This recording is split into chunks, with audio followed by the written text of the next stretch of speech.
Okay, hey, so I was asked to write this blog last year in 2022, and I just couldn't find the words.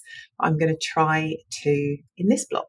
So, this blog is going to be discussing what to do when your network doesn't agree. And I thought it would be a helpful place to start in understanding why networks do not agree.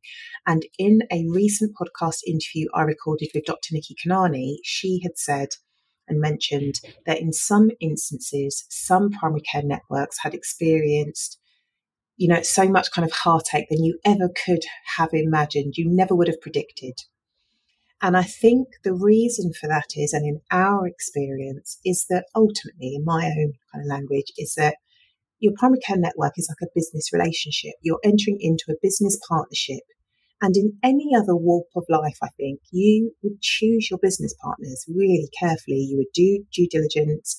You would like them. You would have dated them for a really long time before you had sealed the deal.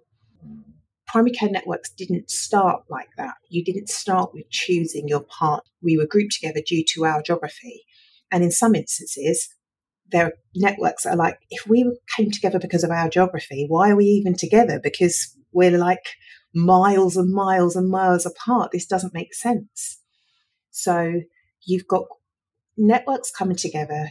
In an ideal world, they wouldn't have chosen to work together. It feels like it doesn't make sense for them to work together. And on top of that, you've got different visions, different values, a different business ethos, a different views on what you think is fair. You've got different views on how we communicate. There's different hierarchies. There's different levels of maturity within a practice. You've got super practices. You've got practices that rely heavily on the federation.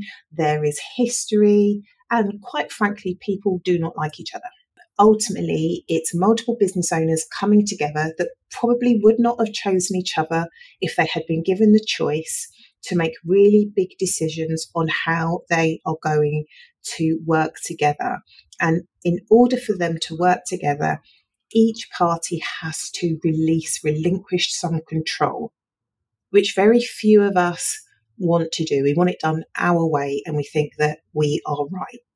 And in order to work collaboratively in a partnership, a multi-pronged partnership, a lot of control has to be released for your vision, your patients, and the greater good. So that is why networks disagree. So let's continue.